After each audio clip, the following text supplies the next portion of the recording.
La relance et la modernisation du chemin de fer Kinshasa-Matadi a fait l'objet de discussions entre le VPM de transport Jean-Pierre Bemba et le groupe Arise Integrated Industrial Platform. Vous allez avoir le détail dans ces journaux. Et puis à l'international, la raffinerie Dangote au Nigeria commencera à produire de l'essence en septembre prochain. Opérationnelle depuis janvier 2024, celle-ci ne fonctionne qu'à hauteur d'environ 50%. Madame, Monsieur, bonsoir et bienvenue dans votre édition du journal télévisé sur Géopolis Télévision, la grande édition. Donc, commençons avec cette information. Le gouvernement congolais veut relancer et moderniser le chemin de fer Kinshasa-Matadi. La question a fait l'objet de discussions entre le vice-premier ministre en charge des transports Jean-Pierre Bemba et les groupes Arise Integrated Industrial Platform, une firme qui est intéressé à ces projets. Le détail dans ces récits de Fiston Oliko. Long de 366 km linéaires, le chemin de fer de Kinshasa-Matadi doit être modernisé et relancé. C'est l'objet des discussions entre le gouvernement par le VPM de transport et la société Aris DP qui tient à une collaboration afin de réaliser ce projet de grande envergure. En fait, nous sommes dans un projet de modernisation du chemin de fer d'autotransport Kinshasa-Matadi. Et nos partenaires des rails sont intéressés pour participer à cette modernisation. Et nous, avec eux, nous sommes en train de discuter pour voir la faisabilité d'une collaboration afin de réaliser ce projet de grande envergure. Nous sommes encore sur les débats de fond, c'est-à-dire les montants à mettre sur l'investissement, pour combien de temps on va le mettre. Donc c'est encore embryonnaire, mais ça va aller trop vite. La relance de ce chemin de fer revêt d'une importance capitale, car capable de faciliter l'évacuation des marchandises à faible coût, un gain économique considérable. Mais nous allons encourager pour que le chemin de fer Kinshasa-Matadi soit réhabilité afin de faciliter la mobilité sur ces tronçons-là, permettre à ce que le prix des produits baisse. Comme vous savez tous que le chemin de fer transporte plus à moins cher et il est sur un site propre et la grande marchandise pourra passer par là. Ça soulagerait même les citoyens qui sont les riverains sur la route nationale numéro 1 qui est devenue vraiment une catastrophe pour tout le monde. La modernisation et la relance du chemin de fer Kinshasa-Matadi est parmi les projets pour lesquels le chef de l'État tient à sa réalisation afin d'impacter le pouvoir d'achat des Congolais dans la ville de Kinshasa, a rappelé le directeur général de l'ONATRA. Prenons cette information en bref. Dans le cadre de son programme d'appui à la réforme de la police, l'Union européenne a procédé le 20 août dernier en Mbandaka à la remise officielle à la police nationale congolaise de 2 bâtiments nouvellement construits et équipés au profit du commissariat de la police de la commune de Wangata et du sous-commissariat de Wedge. Celui-ci de Wedge en pleine réforme avec la justice. Celui-ci en pleine réforme avec la justice, allais-je dire, lui va également financer la construction d'une nouvelle prison d'une capacité de 400 détenus en Mbandaka dans la province de l'Équateur. La remise de ces bâtiments a été couplée à la donation de matériel, de matériel informatique et roulant, enfin de renforcer les capacités opérationnelles de 150 policiers de proximité récemment formés. Et puis on va parler justice. Après avoir interpellé les syndicats des magistrats à la veille, le président du conseil supérieur de la magistrature, Dieudonné Kamuleta Badibanga, a convoqué une réunion d'urgence dans son institution à laquelle il a associé, allais-je dire, le ministre d'État en charge de la justice et garde des Sceaux, Constant Moutamba. Au menu de cette rencontre, le malentendu entre le ministère et les syndicats de magistrats. Suivez. C'était une réunion de concertation, évidemment pour aborder toutes les questions qui ont défrayé la chronique les 3 derniers jours. Et nous avons arrondi les angles nous nous sommes accordés que nous devons tous nous inscrire dans la droite ligne des réformes voulues par son Excellence Monsieur le Président de la République, qui veut que notre appareil judiciaire soit systématiquement reformé pour que la justice soit réellement rendue en faveur du peuple congolais. Il n'y a pas de problème entre le ministre d'État, ministre de la Justice et garde des Sceaux, et les membres du Conseil supérieur de la magistrature et les magistrats en général. Il y avait évidemment quelques malentendus. Donc il était question de pouvoir faire l'état des lieux de l'appareil judiciaire. Nous avons épinglé la nécessité qu'il y a d'opérer des réformes qui vont dans le sens de lutter drastiquement contre la délinquance économique et financière. Et c'est sur ça que nous avons travaillé et nous nous sommes accordés que cela se fera désormais dans un climat d'harmonie parfaite et qu'à partir de ce jour, il n'y aura plus des déclarations, que ce soit de la part des syndicalistes, que ce soit de la part des membres du cabinet du ministre d'État, ministre de la Justice. Désormais, toutes les questions qui concernent l'appareil judiciaire passeront par ce cadre de concertation. Rendons-nous à présent dans la province de l'Ituri où le jeune de l'église catholique du diocèse de Bunia sont donc appelés à être artisans de paix. Appel lancé par les vicaires généraux Eustache Roger à la paroisse Cœur Immaculé de Marie. La cérémonie s'est déroulée à Fataki en territoire de Djougou ce jeudi 22 août 2024. C'est un reportage de la presse militaire de l'Ituri. Ils prennent part à cette célébration eucharistique plusieurs personnalités. Ces journées diocésaines des jeunes se passent à la paroisse Cœur Immaculé de Marie Fataki. Nous sommes à plus ou moins 85 km au nord de Bunia, en territoire d'Ndjougou.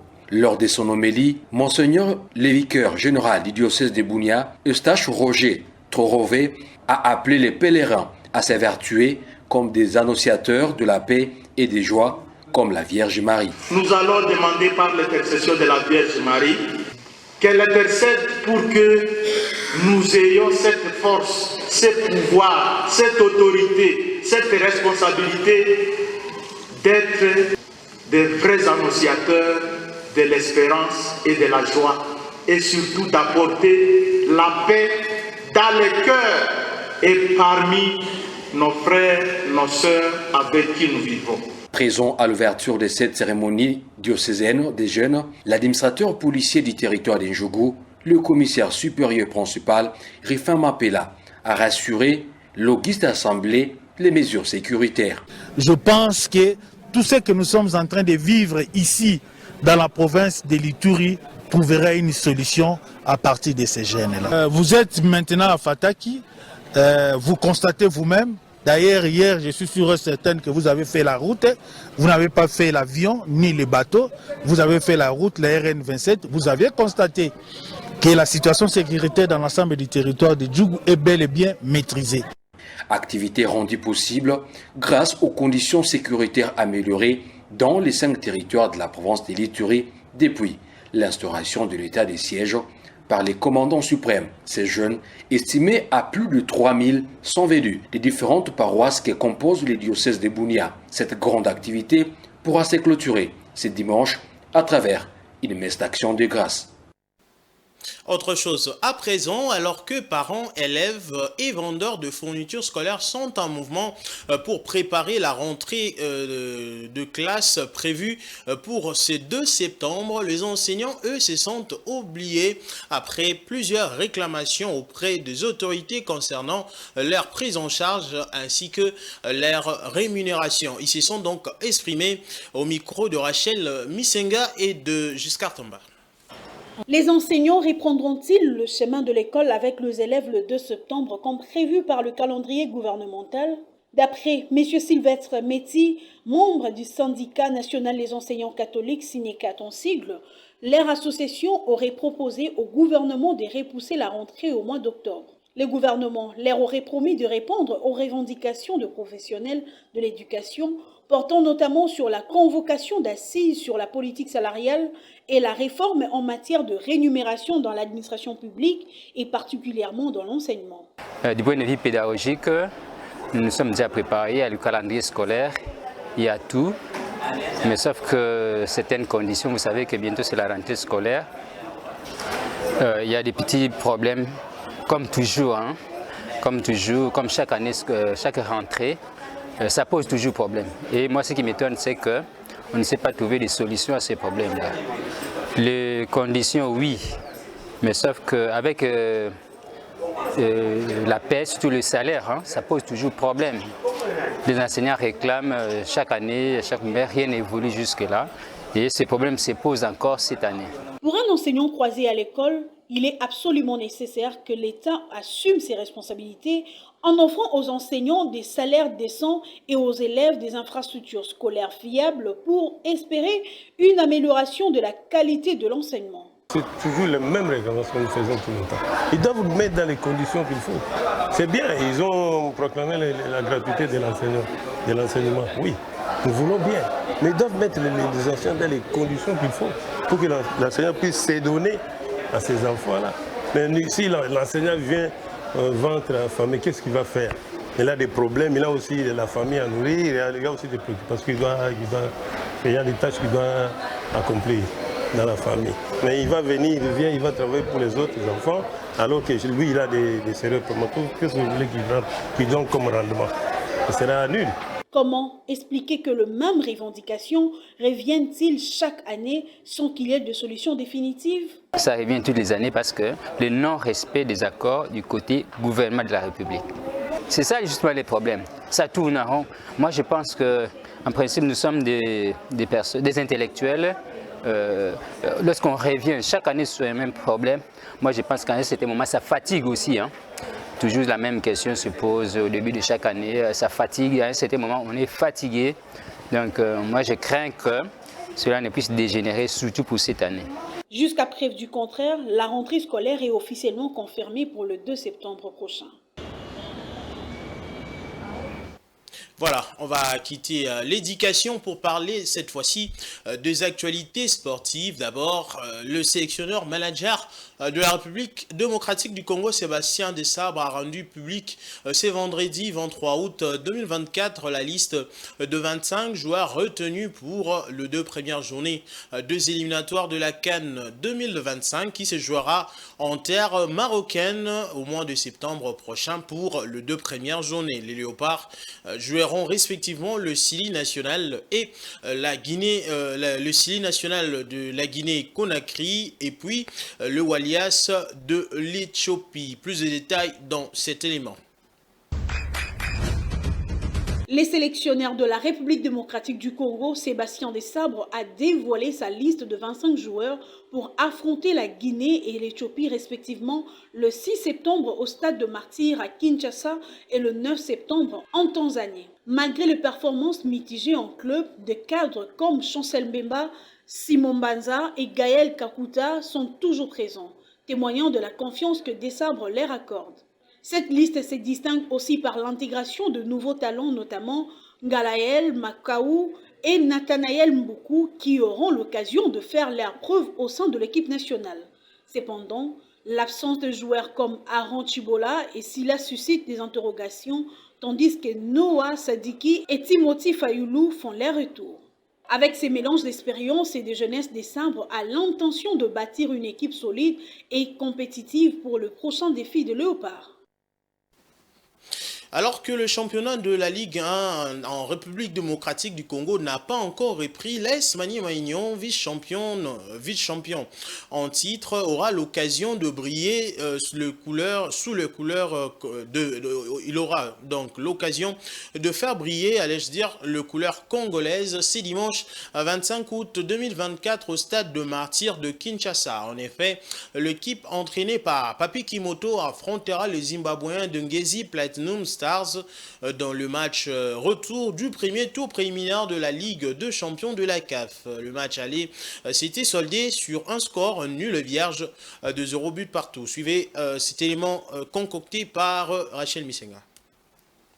Alors que le championnat de Ligue 1 de la République démocratique du Congo n'a pas encore repris, l'AS Maniema Union, vice-champion en titre, aura l'occasion de faire briller les couleurs congolaises ce dimanche 25 août au stade de Martyrs de Kinshasa. En effet, l'équipe entraînée par Papi Kimoto affrontera les Zimbabwéens de Ngezi Platinum Star dans les matchs retour du premier tour préliminaire de la Ligue des champions de la CAF. Les matchs allaient s'étaient soldés sur un score nul et vierge de 0-0. Cette confrontation s'avère donc cruciale pour l'AS Maniema Union qui jouera son avenir continental cette saison. Après avoir terminé dauphin du championnat national de la saison dernière, le jaune et noir sont plus que jamais motivés à franchir ces premiers tours épineux face à une équipe zimbabwéenne réputée coriace. Le staff technique émené par Papi Kimoto a minutieusement préparé cette échéance et compte sur le soutien indéfectible de ses supporters pour arracher la qualification pour le tour suivant. Quoi qu'il en soit, l'AS Maniema Union aborde cette rencontre avec la ferme ambition de briller et de hisser une fois de plus le drapeau congolais bien haut sur la scène continentale. Rendez-vous ce dimanche au stade de Martyrs pour un match décisif. Madame, messieurs, faisons à présent place à la page internationale.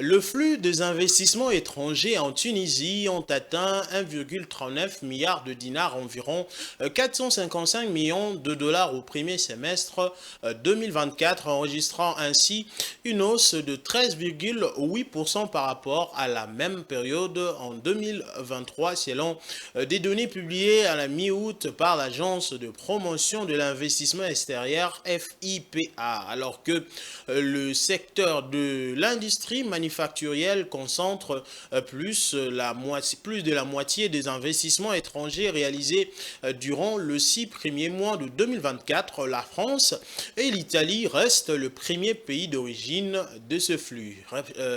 Rachel Misenga. Les flux des investissements étrangers en Tunisie ont atteint 1,39 milliard de dinars ou à environ 455 millions de dollars au premier semestre 2024, enregistrant ainsi une hausse de 13,8% par rapport à la même période de 2023, selon des données publiées à la mi-août par l'Agence des promotions d'investissement extérieur.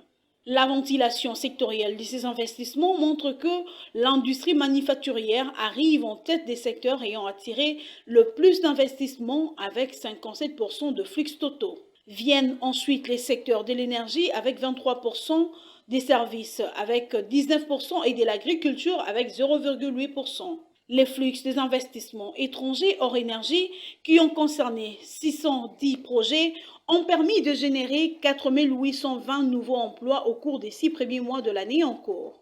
La répartition de flux entrants d'investissement par pays émetteur révèle par ailleurs que la France occupe la première position avec 344,2 millions de dinars, devant l'Italie qui a 141,3 millions de dollars, l'Allemagne avec 115,3 millions et l'Espagne avec 73,6 millions de dinars. Et je l'ai dit au sommaire, la raffinerie de pétrole du milliardaire nigérian Aliko Dangote effectue des tests de production d'essence et devrait mettre le premier volume de ses carburants sur le marché à la mi-septembre 2024, a indiqué IRR Energy, un cabinet d'intelligence économique spécialisé dans le domaine de l'énergie opérationnelle. Depuis janvier 2024, la raffinerie ne fonctionne qu'à hauteur d'environ 50% de sa capacité totale. Son alimentation se fera désormais en privilégiant l'achat de brut auprès de fournisseurs locaux. Suivez. La raffinerie de pétrole du milliardaire nigérien Aliko Dangote effectue des tests de production d'essence et devrait mettre le premier volume de ses carburants sur le marché à la mi-septembre 2024, a indiqué Énergie. un cabinet d'intelligence économique spécialisé dans le domaine de l'énergie. Dans une note adressée le mercredi 21 août à ses clients et consultée par le Reuters, les cabinets a cependant fait remarquer que ces calendriers pourraient être à nouveau repoussés par l'entreprise qui prévoyait initialement de livrer le premier volume de Sens en juin 2024. La raffinerie, dont la construction a nécessité un investissement de 20 milliards de dollars, a une capacité de 650 000 barils par jour. Elle livre du diesel et du carburateur depuis son entrée en production en janvier dernier et ne fonctionne qu'ici qu'à hauteur d'environ 50% de sa capacité totale. Aliko Dangote avait annoncé le 20 juillet que sa raffinerie prévoit d'atteindre 85% de sa capacité de production d'ici la fin de l'année en cours, soit à niveau de 550 000 barils par jour. Nous allons prendre à présent la lecture de journaux parus dans la ville de Kinshasa en ce vendredi, le 23e jour du mois d'août. Faisons place à la revue de presse qui a été lue et rendue par Domomat.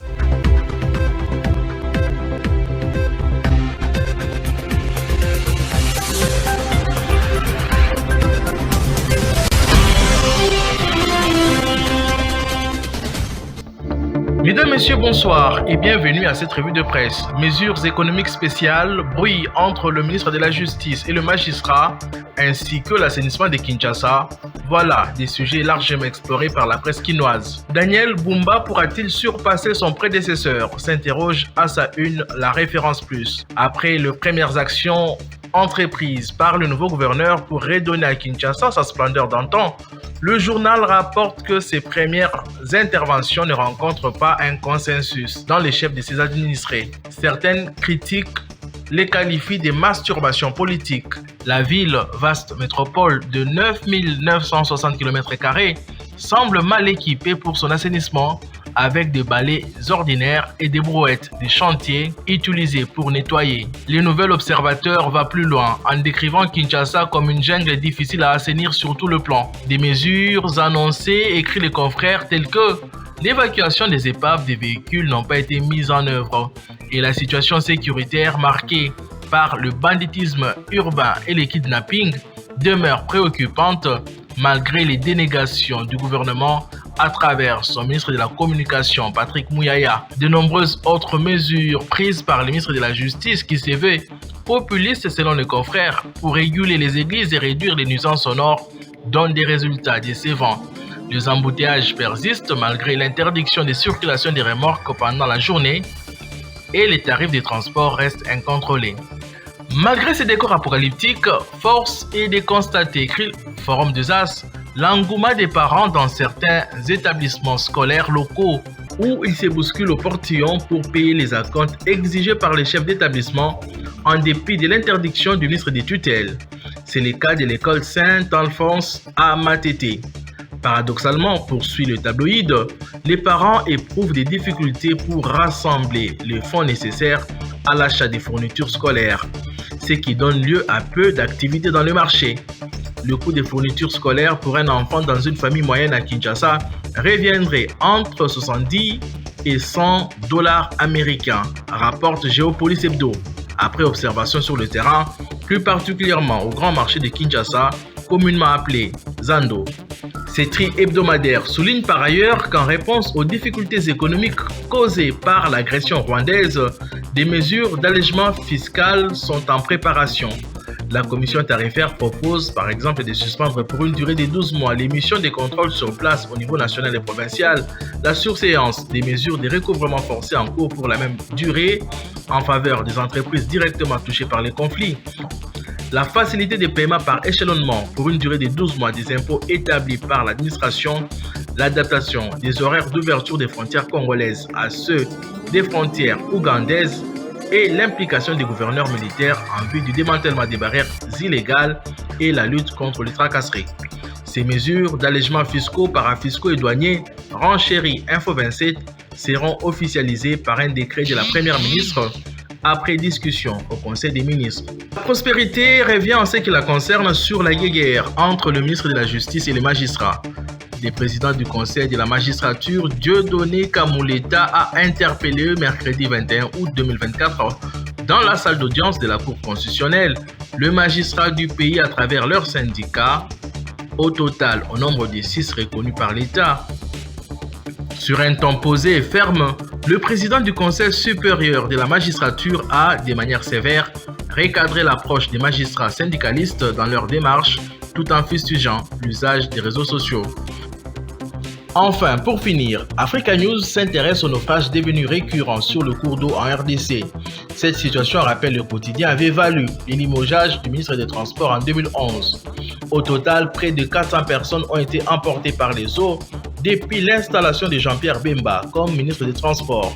De nombreux compatriotes, rapporte le journal, attendent une ordonnance présidentielle sanctionnant Bemba et sonnant par le fait même la noyade politique d'un ministre inexistant à plus ou moins 3 semaines de la première évaluation trimestrielle de l'équipe souminois investie le 12 juin et dont un gap de 90 jours a été fixé pour mesurer l'action de chaque animateur. Fin de cette revue de presse et bon début de week-end chez vous.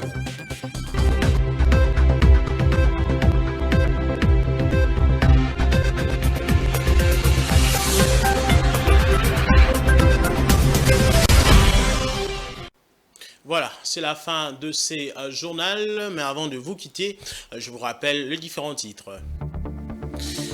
La relance et la modernisation du chemin de fer Kinshasa-Matadi a fait l'objet des discussions entre le VPM de transport Jean-Pierre Bemba et le groupe Arise Integrated Industrial Platform. Vous l'avez suivi dans ces journaux. Et puis la raffinerie Dangote au Nigeria commencera à produire de l'essence en septembre prochain. Opérationnelle depuis janvier 2024, celle-ci ne fonctionne qu'à hauteur d'environ 50%. Voilà, c'est la fin complète de ce journal télévisé sur Géopolis Télévision. Madame, Messieurs, merci à vous de nous avoir suivis. Très bonne suite de programme sur votre chaîne et bon début de week-end, allez-je dire.